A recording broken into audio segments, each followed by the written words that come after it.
찬송하시겠습니다. 찬송가 220장입니다.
잠언 17장 1절에서 14절 말씀입니다.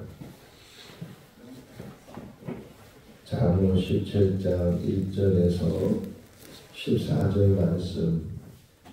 마른 떡 한 조각만 있고도 화목하는 것이 제육이 집에 가득하고도 다투는 것보다 나으니라.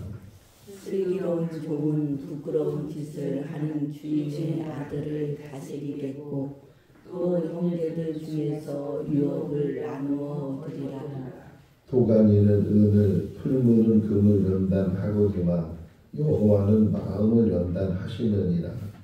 악을 행하는 자는 사악한 입술이 하는 말을 잘 듣고 거짓말을 하는 자는 악한 여가 하는 말에 귀를 기울이느니라. 가난한 자를 조롱하는 자는 그를 지으신 주를 멸시하는 자요 사람의 재앙을 기뻐하는 자는 형벌을 면하지 못할 자니라. 손자는 부인의 면류관이요 아비는 자식의 영화니라. 지나친 말을 하는 것도 미련한 자에게 합당하지 아니하거든 하물며 거짓말을 하는 것이 존귀한 자에게 합당하겠느냐. 뇌물은 그 임자가 보기에 보석 같은즉 그가 어디로 향하든지 형통하게 하느니라. 허물을 덮어주는 자는 사랑을 구하는 자요 그것을 거듭 말하는 자는 친한 것을 이간하는 자니라. 한마디 말로 총명한 자에게 충고하는 것이 내 백미대로 미련한 자를 때리는 것보다 더욱 깊이 박히느니라. 악한 자는 반역만 힘쓰나니 그러므로 그에게 잔인한 사자가 보냄을 받으리라. 차라리 새끼 빼앗긴 앙금을 만날지언정 미련한 일을 행하는 미련한 자를 만나지 말 것이니라. 누구든지 악으로 손을 아프면 악이 그 집을 떠나지 아니하리라. 다투는 시작은 뚝에서 물이 새는 것 같은즉 싸움이 일어나기 전에 시비를 그칠 것이니라. 아멘. 할렐루야. 직장 생활을 하다 보면 생기는 병 중에 하나가 월요병이라고 하죠.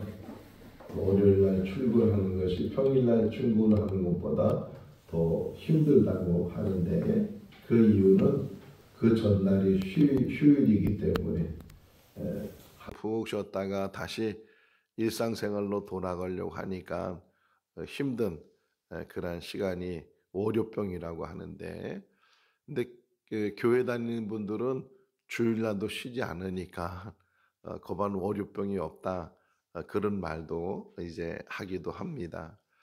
한 일주일 이상 연휴가 시작이 돼서 이제 연휴 끝나고 오늘부터는 일상생활로 다시 돌아왔는데, 그냥 일주일 푹 쉬었다가 직장을 가려고 하면 그것이 또 이렇게 월요병처럼 힘든 그런 시간을 보낼 수도 있고, 꼭 직장뿐만 아니라 그냥 일상생활에서 그 리듬이 있는데 그 리듬이 깨져버리면 다시 그 리듬을 찾는 것이 금방 되지 않을 텐데, 그럼에도 불구하고 이제 우리가 이 새벽 예배부터 시작을 해서 다시 일상생활로 돌아오고, 또 기도생활, 또 직장에서나 또 어디서든지 우리가 하나님의 자녀로 본이 되는 그런 삶을 우리가 살아야 될 줄로 믿습니다. 저는 잠언 17장을 읽을 때마다 늘 새록새록 기억이 나는 것이, 제가 신학을 막 하면서 첫 번 설교를 했는데, 그것도 이런 예배당에서 설교하는 것이 아니고 어느 가정집에서 어느 권사님 집에 갔는데, 갑자기 제가 신학교를 다니니까 예배를 드려달라고 그러니까 얼마나 당황했겠어요. 설교 준비가 돼 있는 것도 아니고 예배를 드려달라고 하니까 또 못 드린다고 말씀을 드리기도 나쁘고, 그래서 이제 성경책을 펴서 보니까 이 잠언 17장이 펴졌어요. 그래서 잠언 17장 1절 말씀을 가지고 말씀을 나눈 기억이, 지금부터 뭐 한 45년 된 일인데 지금도 새록새록 기억이 나요. 떡 한 조각만이 있어도 화목한 것이 육선이 가득하고 다투는 것보다 낫다, 이렇게 말씀하고 있는데, 가난이 화목은 아니에요. 가난이 화목은 아니지만 혹이나 가난할지라도, 이런 의미죠. 가난할지라도 가족 간에 화목을 가지면 아무리 이 풍요로운 그런 환경이라 할지라도 그것보다 더 나을 수도 있다. 물론 부하면 부할수록 하고 싶은 것, 갖고 싶은 것, 누리는 것이 많이 있지만, 오히려 부한 것 때문에 부부간의 관계, 또 부모와 자녀 간의 관계도 더 어긋나기 쉽고, 서로 오늘 이 뒷부분에 보게 되면 마음이 중요한데 마음을 같이 하지 못할 때도 많이 있다는 거예요. 근데 혹이나 가난하지만 부부간에 서로 마음이 하나 되고 서로 사랑하고 그 가난을 잘 이겨나가면 그것이 곧 우리가 오래 말하고 있는 행복이 아니겠는가, 그런 생각이 들어요. 자, 오늘 17장 1절 말씀이 우리의 삶 가운데 화목이 얼마나 중요한가. 가난하든 부하든 이거 상관이 없다는 거죠.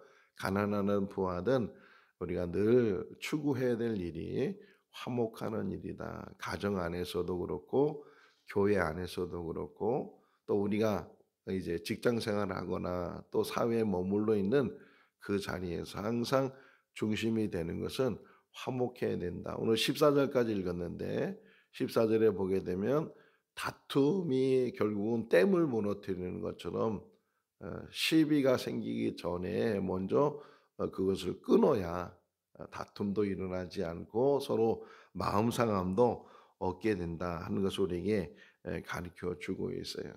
우리가 살아가면서 그래서 제일 중요한 게 잠언에서는 마음이에요, 마음. 마음을 잘 다스리고 마음을 잘 이렇게 자기가 이 뭐야 절제라는 의미 있죠. 절제는 영어로 컨트롤이라고 하는데 조절하는 거죠. 조절하고 이렇게 자기 사람은 다 마음 안에 감정이 담겨져 있어요.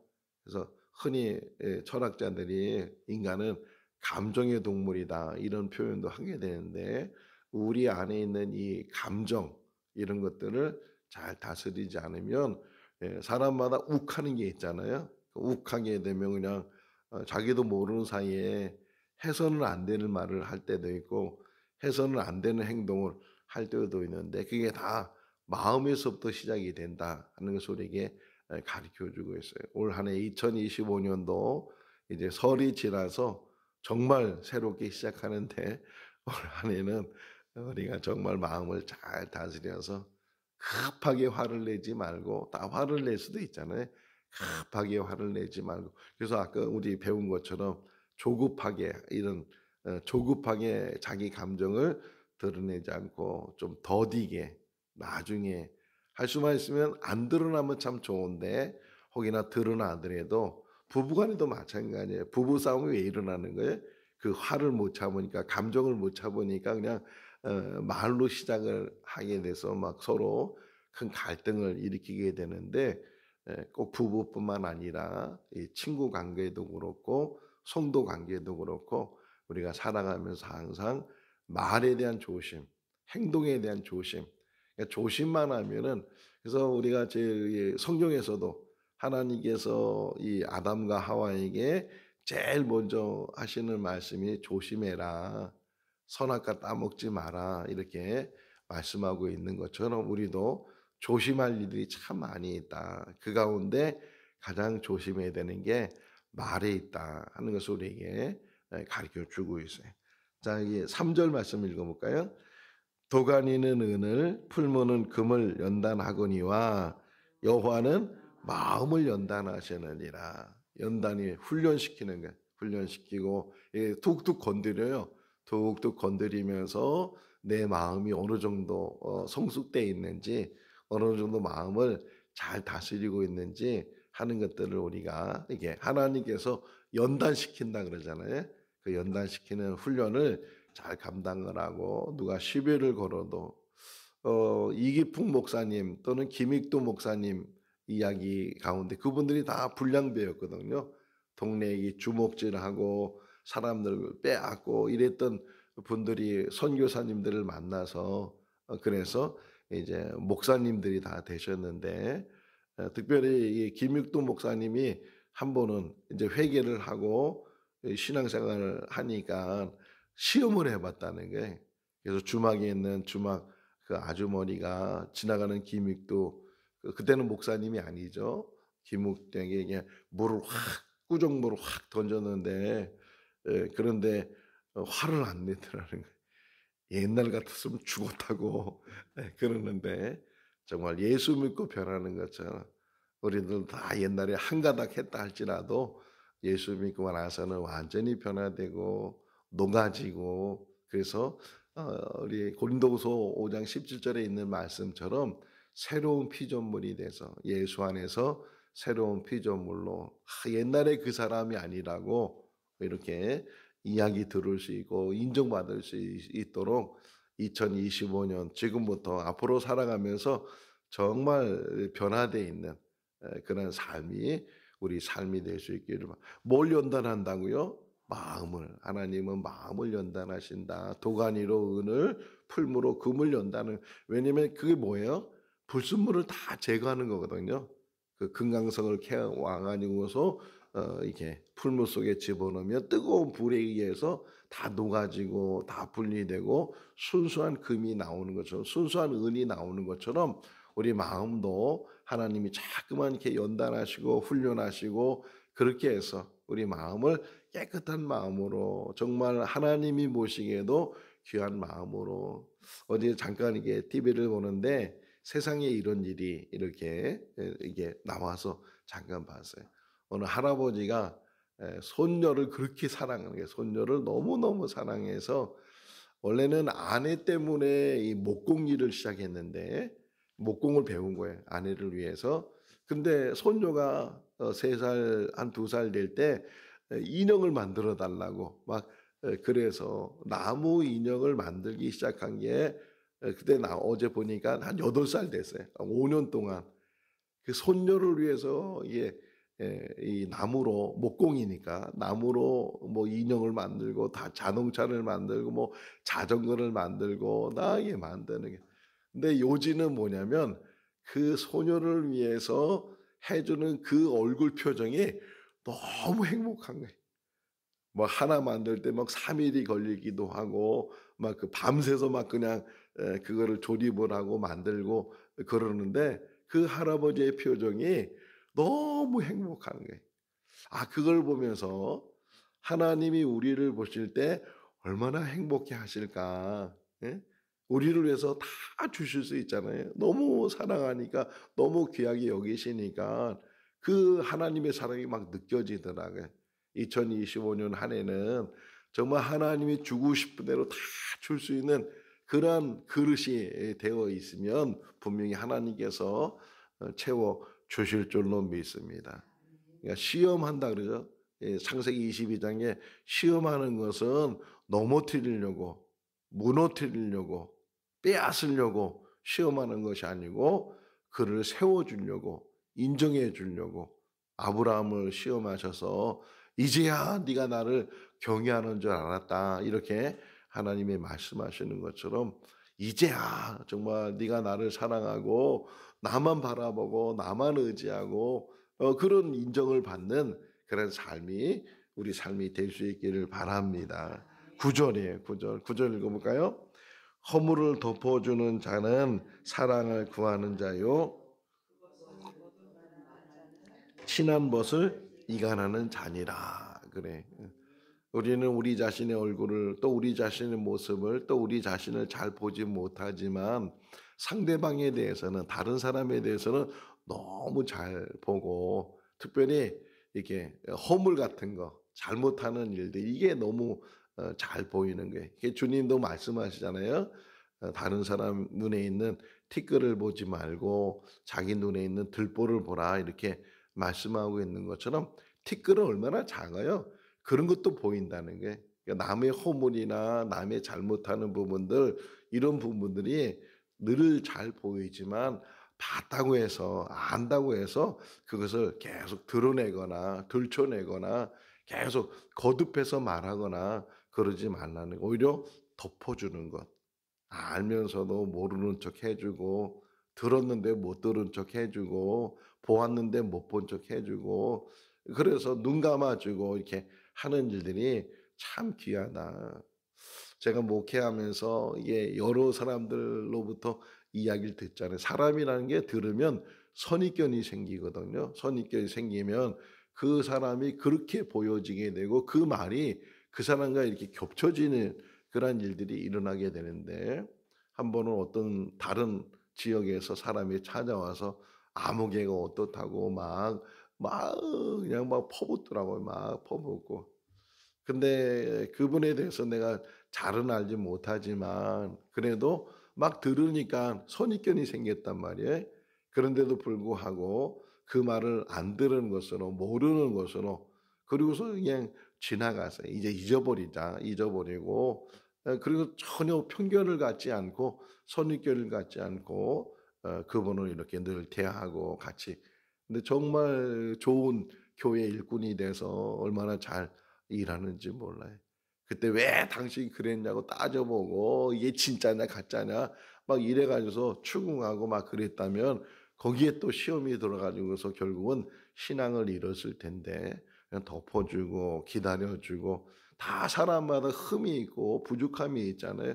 근데 그거 따져가지고서 물론 여기 뒤에 또 하나 보면은 정말 들을 만한 사람에게는 한마디 말을 통해서도 더 그 사람에게 유익을 줄 수 있다는 거예요.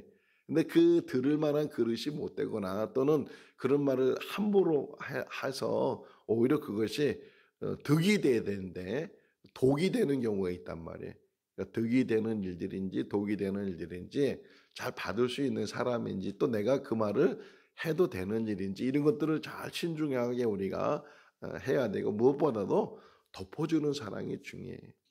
덮어주는 사랑은 허다한 죄를 덮느니라 이렇게 표현하고 있는 것처럼 우리가 신앙생활하면서 혹 누가 실수를 하거나 혹 부족함이 있거나 그럴 때는 계속 그걸 드러내거나 여기 뭐래 거듭말한다 그러잖아요. 거듭말하는 사람은 오히려 이간하는 사람이다. 했던 말을 또 하고 했던 말을 또 하고 이렇게 아이들 키울 때도 마찬가지. 왜 아이들이 잔소리로 들어요? 자꾸만 했던 말을 또 하니까 지나간 말을 또 하고 그러면 아이들이 신뢰를 갖지 않게 되거든요. 그러니까 그런 부분에서 항상 조심하라고 기다려줄 수 있어야 돼요. 기다려주고 목회는 그런 것 같아요. 기다려주는 것이고 또 이제 세워주는 것이고 그렇게 해서 한 사람 한 사람이 세워나가는데 자기 마음에 안 맞는다고 자기 타고는 같지 않다고 이래가지고서 단정하거나 단지하면 그것이 벌써 갈라지는 거잖아요. 교회 안에서 가장 중요한 게 1절에서 나온 것처럼 화목이 중요하다. 조금씩 이해를 해주고 참아주고 기다려주고 덮어주고 뭐라 해 사랑이라잖아요. 덮어주면은 사랑. 예, 그러면 사랑을 구하는 사람이 되는 거다. 2025년도 하늘을 살아가면서 우리 더불어서 항상 덮어주는 사랑으로 우리가 살아가는 그런 삶이 될 수 있기를 바랍니다. 12절 말씀 읽어볼까요? 차라리 새끼 빼앗긴 앙콤을 만날지언정 자를 만나지 말 것이니라. 이 비유적인 이야기지만 곰을 만났는데 그것도 어떤 곰이냐면 새끼를 잃어버린 곰이라고 표현했어요. 그러면 얼마나 지금 이 곰이 화가 나 있겠어요. 자기 새끼를 잃어버렸으니까 그냥 만나기만 해봐라 누구든지 그냥 화풀이를 이제 할 그런 곰을 만날지언정 그런단 말이에요. 그런 곰을 만날지언정 오히려 미련한 사람 만나는 것보다 낫다.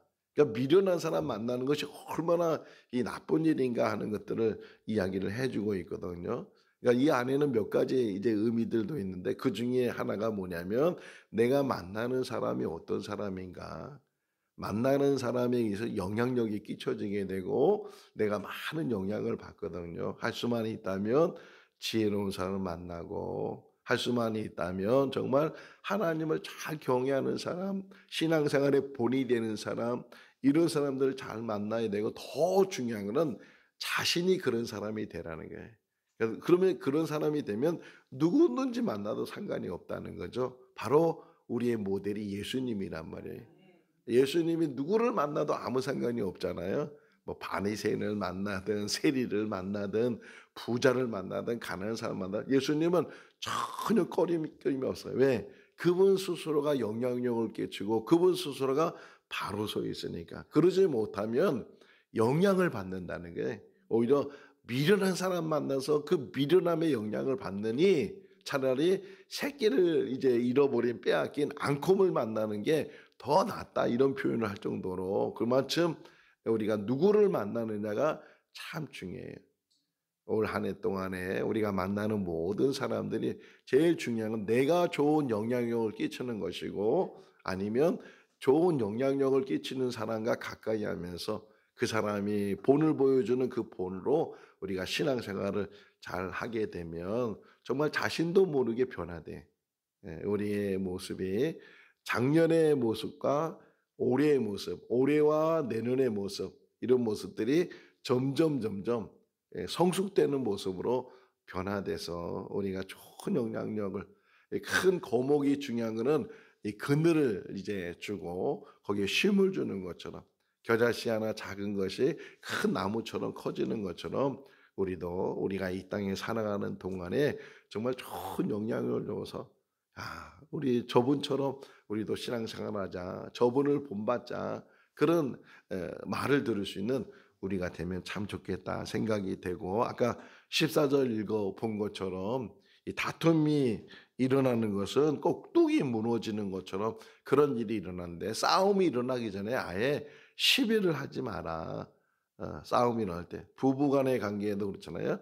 대응하지 않으면 부부싸움이 일어나지 않는데 자꾸만 대응하고 따지고 그러다 보니까 서로 말다툼이 때로는 폭력이 일어나기도 하고 그러는데 시비가 일어나지 않도록 싸움이 일어나지 않도록 내가 양보하고 내가 참아주고 내가 져주고 하는 것들이 우리에게 잘 훈련이 되면 지는 것 같아도 나중에는 그것이 이기는 자가 되는 것이고 그것이 덕을 세우는 자가 되는 거예요. 우리가 살아가면서 시시비비라고 하잖아요. 시시비비. 시시비를 가리는 것보다 더 중요한 것은 참아주는 것이고 내가 져주는 거예요. 져주는 것. 야, 우리 흔히 그런 말 하잖아요. 지는 사람이 이긴다고 이렇게 말하는데 그 의미가요. 정말 깊은 의미가. 근데 지는 사람이 지는 게 아니고 이길 수 있는 져주는 거예요. 그 대표 중에 뭐예요? 약복강가의 기도. 야곱이 하나님을 이겼단 말이에요. 이름이 뭐예요? 이스라엘. 하나님이 지으실 분이에요. 져주는 거죠. 그렇게 매달려 있으니까 아버지와 아들이 씨름하면 누가 이겨요? 어떻게 해요? 누가 이기는 거예요? 아들이 이기. 왜 아들이 이겨요? 져주니까. 이길 수 있는 져주는 거예요. 우리 인생 속에서 그 의미를 잘 깨닫고 내가 이길 수 있지만 말로도 이길 수 있고 힘으로도 이길 수 있고 무엇으로도 다 이길 수 있지만 그래도 져주는 것. 그것이 우리에게 잘 훈련이 되면 지는 것 같아도 결국은 이기는 자가 되고 결국은 얻는 자가 된다. 이 땅에 살아가면서 올 한 해 살아가면서 오늘 잠언 17장 이 주신 말씀이 우리 마음에 잘 새겨지고 깨달음을 갖게 되고 화목을 중요시 여기고 그리고 남의 허물을 잘 덮어주면서 사랑을 실천하고 또 미련한 사람이 되기보다는 지혜로운 사람이 돼서 덕을 끼치는 그런 삶이 우리 삶이 될 수 있기를 주님의 이름으로 축원합니다. 기도하겠습니다. 사랑이 많으신 하나님 아버지 2025년 우리나라 고유명절 설을 이제 지내고 일상생활로 돌아왔습니다. 올 한 해도 저희들 무엇보다도 하나님을 잘 경외하고 믿음 생활 잘 할 수 있는 참된 그리스도인이 되게 하여 주시옵소서. 무엇보다도 우리 마음을 잘 다스릴 수 있도록 우리 감정을 잘 추스릴 수 있도록 쉽게 말하거나 조급하게 말하지 않도록 신중하고 언행에 있어서 항상 본이 되는 우리들 되게 하여 주시옵소서. 우리는 우리 자신을 바라보지 못하고 다른 사람의 허물이나 잘못하는 부분들만 잘 보고 있습니다. 하나님 아버지 우리 자신을 성찰할 수 있는 지혜를 덧입혀 주시고 혹이나 다른 사람의 허물을 본다 할지라도 들춰내거나 그것을 거듭말하는 그런 어리석음이 우리에게 없도록 도와주셔서 덮어주는 사랑으로 항상 우리가 화목을 이룰 수 있는 공동체가 되게 하여 주시옵소서. 오늘도 시작되는 하루의 일상생활 속에서도 하나님과 동행하는 귀한 시간이 되게 무엇보다 우리 교회가 말씀 묵상으로 한 해를 지내기를 원합니다. 오늘 하루 종일 하나님의 말씀을 묵상하며 읊조리는 귀한 시간을 갖게 하여 주시옵소서. 감사하고 예수님의 이름으로 기도하옵나이다. 아멘. 마쳤습니다. 자유